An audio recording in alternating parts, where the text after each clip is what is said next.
potentially. And so I find that deeply, deeply disturbing. Yeah. And that is why you're right. I mean, what you were saying, the sinister aspect of this lying, I look at it from the perspective of the West, in the sense that it's giving people a false sense of reality, but they have a use for it. Look, bottom line, these people are evil. I mean, these people in the West, it's not that they are pursuing a goal that is actually beneficial to the West. No. It's a hatred of Russia that is just, wow. I mean, do you guys see what I'm saying? Because this is long ago stopped being for the benefit of the West. Gonzalo, I completely agree with you. Can I just say it's the aspect of this affair that has shocked and dismayed me. I had not appreciated until this war began how widespread this visceral loathing of Russia really is. Are these sirens I can hear? Yeah, that's air raid sirens. Sorry about that. But they go off kind of like at random, you know, and so it's just annoying at this point. But anyway, but they're down now. Sorry about that. Yes. Okay. Did you want to add anything to that, Alexander? Or should we? No, I didn't. I I just wanted to make that particular point. I think, as I said, I mean, I'm not saying that everything that the Russians have done has gone completely according to plan. You know, to quote Clausewitz again, every plan has to be modified following first contact with the enemy. I mean, that's a given in war. So obviously not everything has gone according to plan. But I have to say that these claims that one's reading about in the media in the West, which have been spread by Western officials, and by the way, the British Ministry of Defence is playing a major role in circulating these stories. Yeah. As I said, it clearly has a particular objective in mind. As I said, it's intended to encourage the Ukrainians to keep on fighting. It's intended to demoralize the Russians, and it's intended to goad the Russians into doing things that they are not going to do. All right. We have a lot of questions, so let's run through them. But before we get started on the questions, Gonzalo, I forgot to ask you, where can people find you? Yeah. Oh, they can find me on my channel. Who aren't already plugged into your channel? Yeah, on my channel, Gonzalo Lira. And my Patreon and my Telegram. Yeah, check me out there. You know, shoot, I don't have the links handy. If you don't mind, I'll put them up there. I'll look for them and I'll put them in the description. I'll look through them as we run through the questions. I'll get all of those together and I'll put them in the description box as well. So I highly recommend if you aren't already following Gonzalo, definitely follow him both on Telegram and on YouTube. I have to say the channels are connected, but they do give you different forms of information, which is good. Yeah. So definitely follow Gonzalo on both Telegram and YouTube. So do you guys want to run through the questions? Yeah, that's it. Our viewers have? Yeah, I'm up for it. Okay. Yeah. Okay, great. FBI Glowboy says, any thoughts on the curious timing of the proposed Israeli East Med gas pipeline being quashed by Biden only a few weeks prior to Russia moving on Ukraine? And why was the deal killed? Alex, I'm not really familiar. I didn't know it had been killed. What do you make of this, Alex? I haven't heard it's been killed, actually. I don't think the East Med pipeline is everything that people build it up to be. I know in Cyprus, it's not this thing that's going to solve all of Europe's energy needs. If anything, what the East Med pipeline does, it solves the energy needs of the countries involved in this pipeline, i.e. it'll solve the domestic energy needs of Israel, that's for sure. It'll solve the domestic energy needs of Cyprus, Egypt, other countries, but it's not going to be this pipeline is going to replace Russian energy, for example. That's not going to happen. And this thing's been delayed for like 15 years. I mean, this has been going on and on and on for a long, long time. Yeah. So that's my thought on that. I don't think it's as big as people are building it up to be. Yeah, I agree. It'll be big for Cyprus and Israel. Yeah, it'll be good for those countries. In Egypt, absolutely. Yeah. But for Europe, all right. Let's see here. Let me pull up some some more questions that we can run through. From Sidebar VR says the U.S. wants Russians to revolt, but Americans cannot even get its government to not go over budget. Don't even mention making an election to run smoothly. True enough. Very true. The mood in Russia is as far from revolt as it's possible to get. It's causing a consolidation. That's the reality of it. Yeah. Putin is locked in. Yeah, Putin is locked in tight. And let's assume, for the sake of argument, that things work out and there isn't NATO war and nothing really unpredictable happens. He's locked into the end of his life. He's the guy. I don't see anybody being able to push him off his ledge. He's the guy. Euro Gabor says, on Thursday's NATO summit, Poland will request the deployment of NATO peacekeeping troops to Ukraine. Czech and Danish governments are already on board. Norway just launched a huge rearmament program. Yes. I gather that Germany has categorically ruled it out. And I'm beginning to get the sense that that's going to stick. I'm also getting the sense that Germany has buyer's remorse over many of the sanctions it maneuvered itself into ordering. It's not going to happen. By the way, if you're talking about a NATO peacekeeping force, I understand that under the Washington Treaty, in fact, I've read the Washington Treaty, I mean, it would require authorization by the UN Security Council, which, for obvious reasons, isn't happening. I mean, realistically, nobody's going to. These aren't these aren't like piddly little countries. This is Russia we're talking about. Yeah, I know. Okay, I mean, if it were like, I don't know, a couple of countries in Africa, okay, yeah, sure, peacekeepers. Yeah. But here, no, come on. Yeah, I agree. John, thank you for that super chat. Thank you very much, John. And Fabian, thank you for that super sticker. And Kaliu25 says, I'm starting a petition to give Zelensky the Oscar this year. Would you sign it? Would you guys sign that petition? He's nominated for a Nobel Peace Prize. I think he's a terrible actor. I mean, he's played his role abominably. This is my own personal view. If I'm going to assess it as an acting skill, I mean, I don't think he's I don't think he's a good actor in this thing. I don't know what you feel, Gonzalo. This is he's a horrible actor. Horrible actor. Yeah, it's Roger Corman here. Yeah, absolutely. That puts it rather well, I think. Radar they gave Bar it to Obama of all people, and exactly look what he did with it. Yeah, exactly. Look what he did. Radar says, can you get Matthias Desmet on, who can explain the mass formation of the Western public that is happening now? That'd be interesting. That'd be interesting. Yeah, we'll try. The West, RD says, the West framing everything as a historical battle between liberal and anti-liberal makes it unable to understand foreign historical divisions. So true. Absolutely true. I mean, there's a lot of truth. Go on. Yeah. Go on, Lindsay. No, what I was saying is that, with Putin's speech, the Empire of Lies speech, which he gave on the 25th or 24th of February, I always forget. Yeah. And the speech he gave yesterday, basically turning his back on the West. Yeah. And what the Chinese have been saying of rejecting liberal values and the lies and corruption and manipulation and all the rest of it, we really are seeing a cultural shift. It's not just an economic bloc that is cutting itself away from the West. It really is a cultural bloc. And if this cultural bloc can start to clearly articulate its values, in opposition to Western liberalism, and let's face the facts.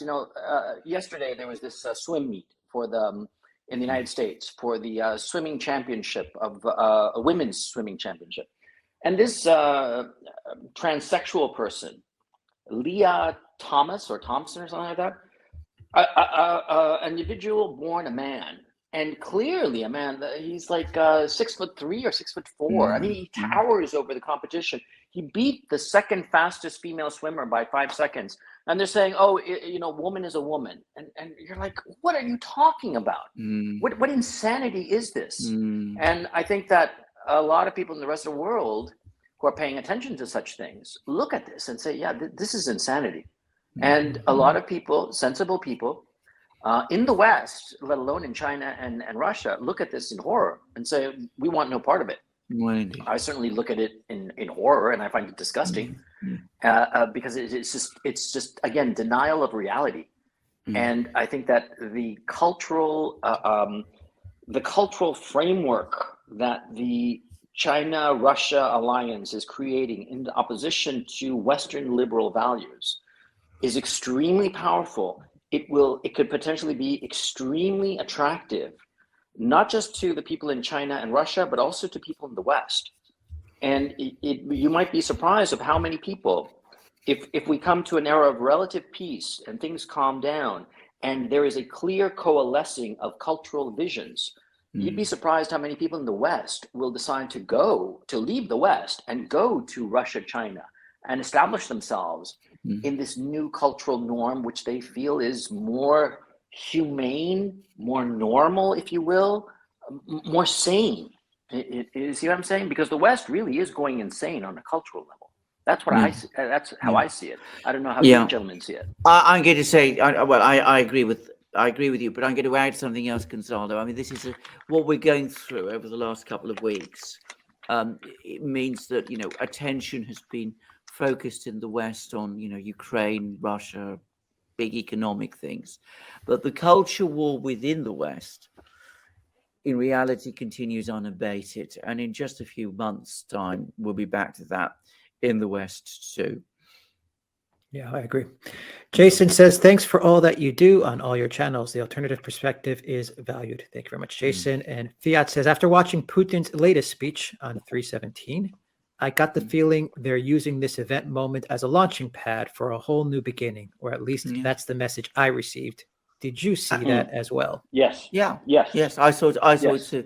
And by the way, just to say, I mean, you may have noticed something. I mean, the Russian central bank has now been issuing all kinds of things, and they're also talking about a period of transition. And by the way, they've been very optimistic. They think that 2022 there'll be some fall in GDP in the first couple of months, but then things will stabilize.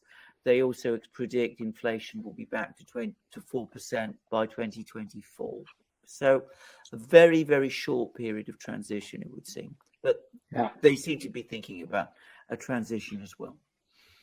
All right, Deborah, thank you for that super chat. Elaine, thank you for that super chat. And Imra says, when KFC left Crimea, it was quickly replaced with CFC, Crimea Fried Chicken. Is that true? Well, I'm sure it is. I mean, I'm asking, is that true? Yeah, could be. I mean, Regis Tremblay, who I'm in touch with, was the person who confirmed that. He lives there. But what I was simply going to say is this: we've discussed this before.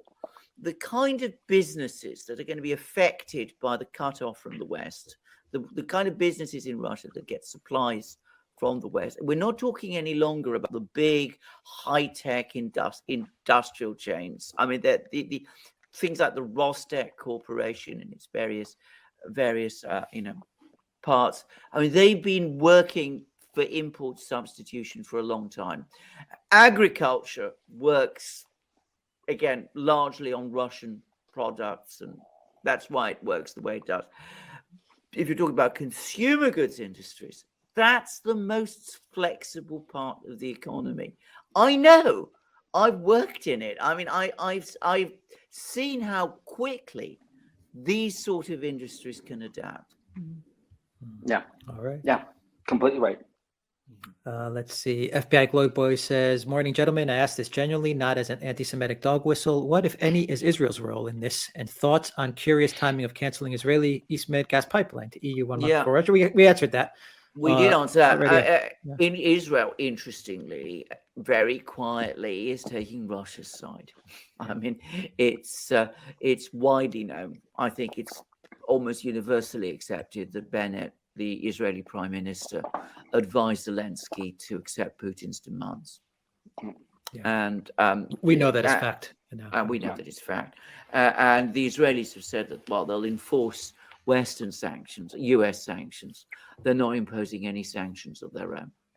They're not going to go out of their way to enforce those American sanctions. No. I mean, if they perchance forget to enforce nobody in Israel is going to throw a hissy fit over that because they have long-standing ties to Russia. And between Russia and Ukraine, they'll side with Russia because it's just bigger and there are more relationships and more money involved and longer ties. And it's just, that's the way it's going to be. Exactly. Jane, thank you for that super sticker. Violin Merchant says the admin is so bad they can't even get globalism right. True enough. Okay, thank you. Naz says, good day. When Russia is victorious in its special operation, what do you think will happen to Zelensky and the neo-Nazis? Will this make the Nazi situation worse? Well, I think with Zelensky, we basically already discussed this. I don't think there's much more to say about that. I think if the Russians succeed in their special operation, which I firmly believe they will, then I'm afraid that particular movement in Ukraine is essentially ended. I mean, I think in central and eastern Ukraine, it has no future. If Western Ukraine breaks away in some form, well, I suppose it could survive there. But in central Ukraine and eastern Ukraine, it's over. I think that the FSB is going to be deployed once they have the whole country firmly in hand, and they're going to persecute those people. Bottom line, and I think that's why they're fighting so fiercely in Mariupol and other pockets. They will fight to the last man because they know that they have absolutely no future, and that they will be they will come to some very grim endings because the Russians really hate them. I mean, the Nazis, they hate them with a passion. Yes. And so they will go whole hog. I mean, because it's not a LARP like in the West where they say, J.K. Rowling, oh, she's a Nazi. No. In Russia, they really hate them. And they only use that for people who actually are that thing. And when they figure out that you are one of those, they're going to go after you. And so, I mean, God help those people because the Russians are going to show no mercy. That's my thinking. I agree. Freedom Autopsy Report says Putin is a lawyer and his parents were NKVD officers in the Great Patriotic War. I would think that Putin is one smart, tough, and serious cookie. I'm sure all true. Mm-hmm. I don't know I don't think his parents were NKVD. Well, I don't know about his mother. Certainly wasn't, because for one thing, she was a devout Christian. His father, before the war, was a naval officer, and then during the war, he enrolled in a special forces unit, which I understand came under the NKVD. But he was never he was never a secret policeman or anything of that kind. Well, Putin himself never was either. He was nor was Putin, exactly. Yeah. It was a temporary assignment during the Second World War. Yeah. Kurt says, the whole notion that Putin is a KGB officer. I'm sorry, I meant to say that Putin was never, I said NKVD, but I meant KGB. No. But he was KGB, but he was a lawyer, and he was not involved in any kind of, and I do suspect that for part of his, appeal, he kind of like allowed people to think that he was some sort of James Bond figure, but he really wasn't. He was just a bureaucrat. That is exactly correct. That is precisely right. Mm-hmm. Yeah. Kurt says, I made a calculation of the population in the 35 plus 5 UN countries and decided not to condemn Russia, and they represent 53% of the world's population. Yes, it's absolutely true. Okay, then. Yeah, that's absolutely true. Can I add? It's fairly widely known that a lot of the countries that voted for the resolution did so very, very much under intense pressure. So I even read an article in the British media. I think it was the Guardian, in which they said that the Western powers were dismayed at how thin support for them at the level of the General Assembly actually turned out to be. So they don't realize how thin their support is, period. They don't realize that their attitudes for so long are the attitudes of the bully. And they think that people smile at them because they're genuinely happy to see them. And no, they're smiling at them, but they have a dagger behind their back, ready to strike out whenever they can. And the West and the Americans and the Europeans do not seem to see this. It's remarkable. GEC 812 says, chat, anyone have an Amazon Fire Stick TV? A Locals beta app recently released makes it much easier to watch the Duran Locals only video on your TV. I didn't know that. Didn't know. You can also No check idea. out durantv.com as well, Absolutely. where we stream our videos. Thank you, GEC812, for that. Thrillino, thank you for that super chat. 01 Lurias, thank you for a super sticker. Claude, thank you for a super sticker. Mr. Alexander says, do you know any other geopolitical YouTubers? Yes, we do. Gonzalo Lira. Thank you very much. And Thank you. put your links, Gonzalo, in the description box as well, down below. Thank you so much. Yeah, there are a lot of good YouTube. Yeah, absolutely. They are. Content creators. I don't even want to say YouTube anymore. Content creators on various platforms. Yeah. Talk about geopolitics. Absolutely. Andrew Davies says, at the time of fragility and potentially catastrophic consequences, I'm anticipating Biden to call Xi and inquire to which dim sums he's serving today.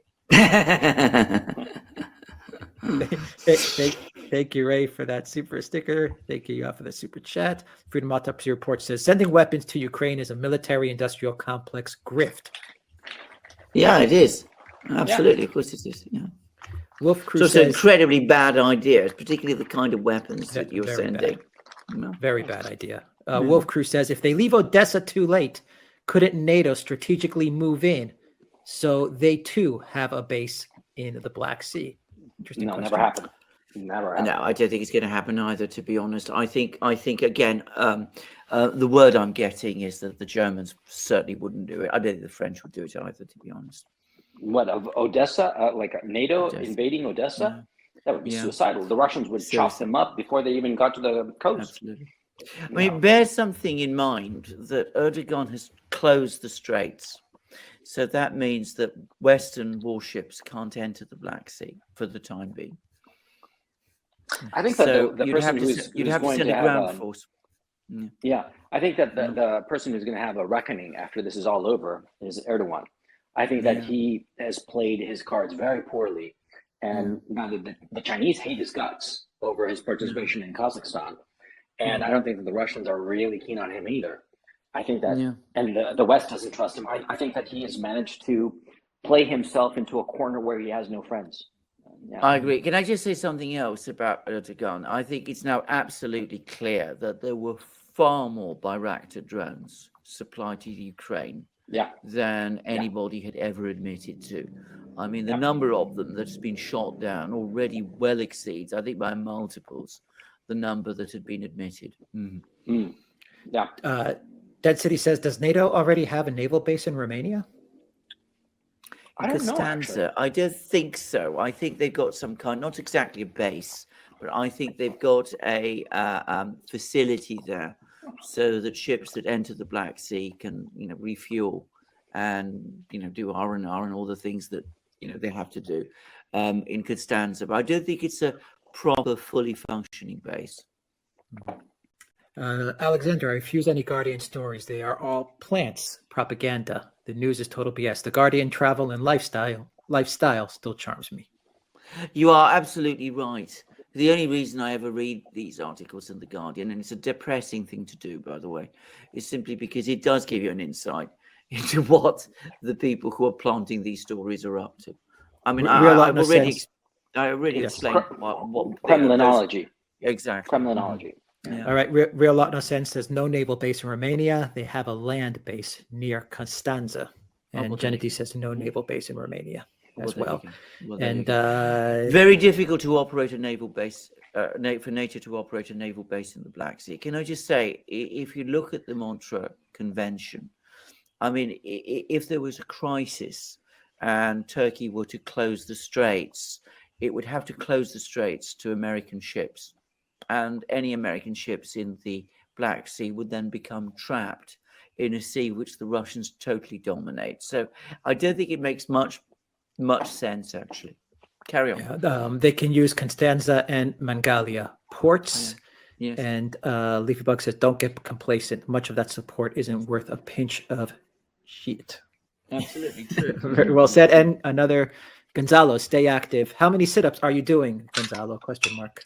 Oh, can we talk about something else, please? Let's talk about, I don't know, bond issuance, in Tasmania. I can talk about that if you want, but my sit-ups and my physical, no, I've been very bad, very bad. Yeah. All right. Kurt Fram says, Russia has no choice but to go to Lviv in West Ukraine because they need to prevent weapons floating into Ukraine through the borders of yes. Poland. I know that argument, and I think that's one of the most clear and good arguments I've seen about going to Lviv. As I said, I still have doubts about this, but I know what people like Gonzalo is saying, and as I said, Scott Ritter is of the same view. Heyman says, what's the point of bluffing after the hand has been exposed? Any more chips we throw in would only maximize, not minimize our losses. Doubling down is a good strategy till you bankrupt what was endless. Absolutely true. I mean, that's exactly right. But as I said many times, the great problem with the neocons and people like that is that they have no reverse gear. Yeah, their pride. Hubris. Yeah. I mean, hubris, the Greeks invented, I mean, you gentlemen, you should know your culture here. The Greeks invented this concept for a reason. People fall for it all the time, and we're seeing it with the Americans. Yes. Lon Baker says, cheers, gentlemen. Thank you for that. And Brian says, why do you think Zelensky addressed the Canadian Parliament in Ukrainian and Congress in English? There are a lot of Ukrainians in Canada. Yeah. Faith Goldie, if you recall, a YouTuber, she's no longer active, but she's Ukrainian. And so there are a lot of Ukrainians in Canada. There are a lot of Ukrainians in the United States, too, in the Midwest, but their cultural identity has been subsumed. Yes. Whereas in Canada, they still retain a very strong sense of being Ukrainian. Yeah. Evgeny says, why is Romania so afraid of the Russians when they should be afraid of Turkey? That's a very, very good question. In a word, Moldova, there's been this bitter dispute between Romania and Russia over the status of Moldova that goes back all the way to the 19th century. Moldova, as it was, in those days it was called Bessarabia, was conquered, was captured by the Russians from the Ottomans in the early 19th century at the time of the Napoleonic Wars. And it's been a Russian province ever since, or at least a Tsarist province, right up till the time of the collapse of the Russian Empire. It's a predominantly Romanian-speaking region, and I'm going to say it straightforwardly, very much a part of Romanian identity. I mean, there's an awful lot of Romanian identity that is connected with Moldova, Bessarabia as it was. Then in the interwar years, as a result of the collapse of the empire, Romania was able to unite itself to Bessarabia, Moldova. The Soviet Union never accepted that. They always considered Bessarabia or Moldova to be part of the Soviet Union. And then, of course, in the lead up to the Second World War, the Soviets reoccupied Bessarabia, created the Republic of Moldova. And this happened during the period of Soviet-German cooperation, following the Molotov-Ribbentrop Pact.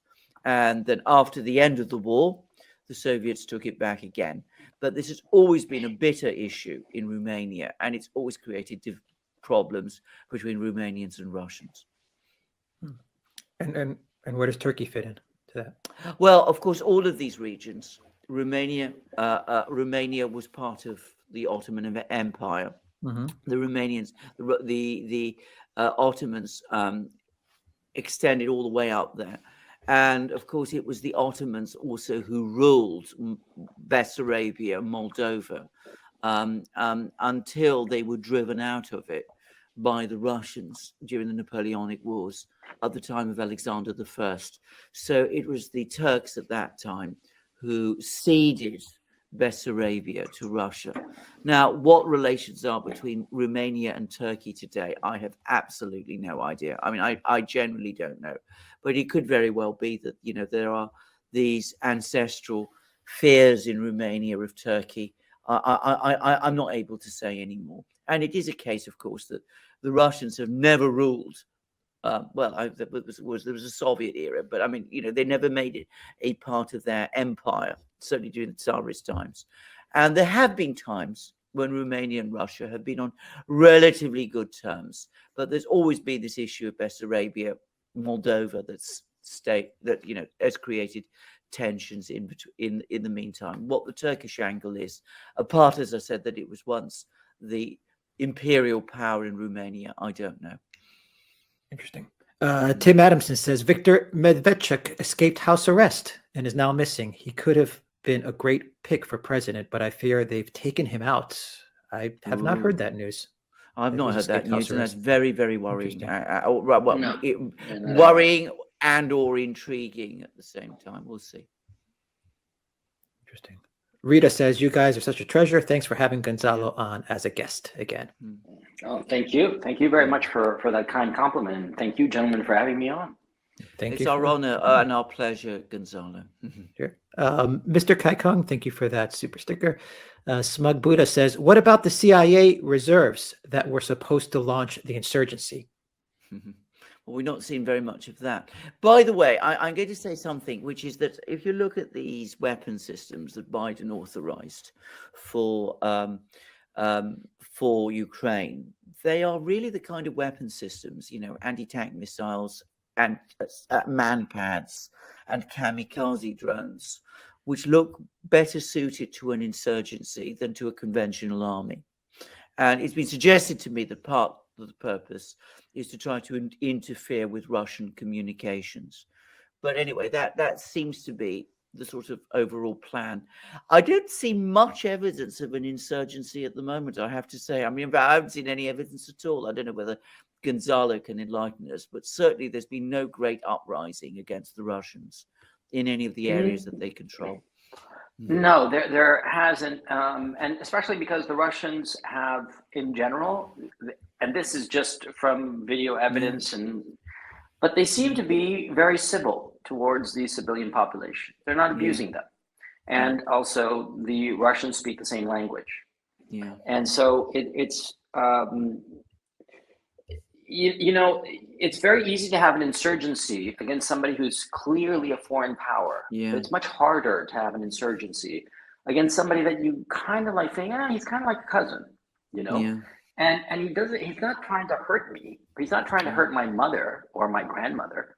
No. He's a soldier here with this army that's occupying my town, but he's not really trying to screw with my situation. Yeah. I mean, you see what I'm saying? Because there's so much of insurgency depends on such trivial human contact. And so that's why I don't. At this time, it could change radically for all I know. Yes. But yes, at this time, it doesn't seem that there's going to be a big. There's a lot of talk. Okay, but interestingly enough, the people who are most adamant about some sort of resistance are precisely those people who have fled to the West, not to the west of the country, but to the west, to Europe, who left Ukraine.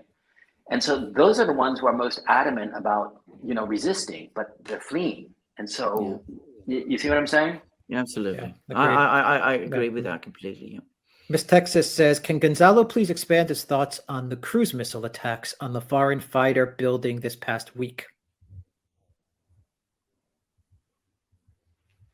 Gonzalo? Did you get that? He's on mute. Oops, sorry about that. Did you hear the question? Yes, I did. Okay. You're talking about the Yavoriv attack, yes. Which is the International Peace and Security Center, which is essentially the NATO base. It wasn't called that, of course, but it was where NATO was training Ukrainian men or Ukrainian soldiers in various anti-Russian techniques. That's where the foreign fighters assembled, and that was leveled on Sunday. In an early morning missile attack, cruise missile attack.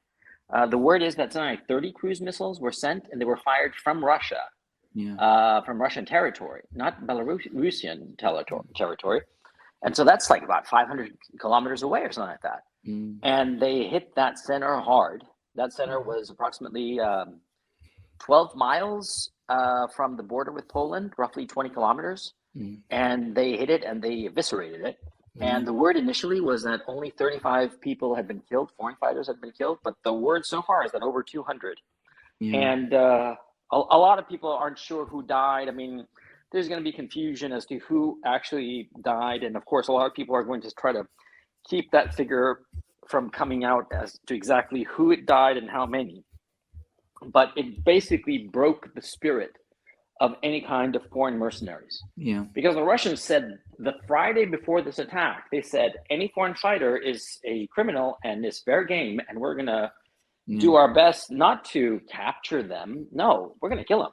I mean, they basically said that. Not in so many words, not so brutally as I have just said it, and they went ahead and they did it. And I think that kind of, let's call it what it is, ruthlessness. I think it scared off a lot of potential foreign fighters. The foreign fighters who survived this attack, they fled. And I mean, there was one guy who fled within 12 hours. He was in Sweden, of all places. I mean, he got gone. And what's really important is for foreign legions like this, they act as a stiffening agent to the local forces. Because if these foreign fighters are in a country, then their morale rubs off on the local soldiers, because the local soldiers say, hey, this foreign fighter came all the way here to fight for our side. And so it improves morale.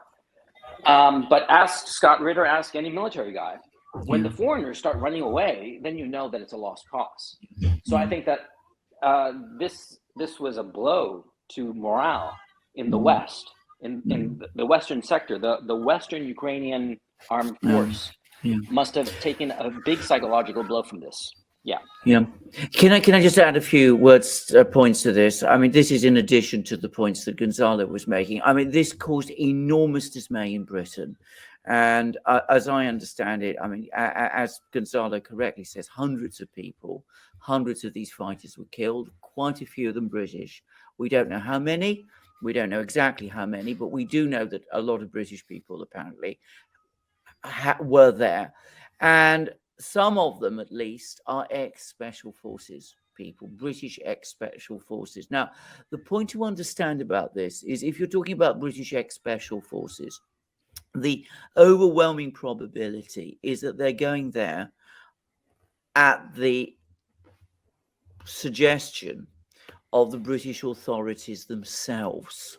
So this will have been a very, very bad blow for the British.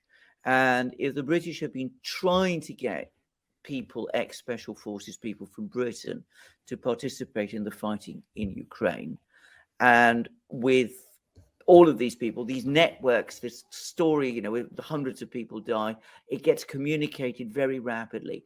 If they are being deterred from going by this attack, just as Gonzalo said, and I'm hearing that they have been, then that provides another reason why the British Ministry of Defense is spreading stories about the Russian invasion being stalled, about the heroic Ukrainian resistance. It's partly possibly intended to give encouragement to British people, British personnel who might be thinking of joining the battle, which is probably what the British government That is so wants. evil.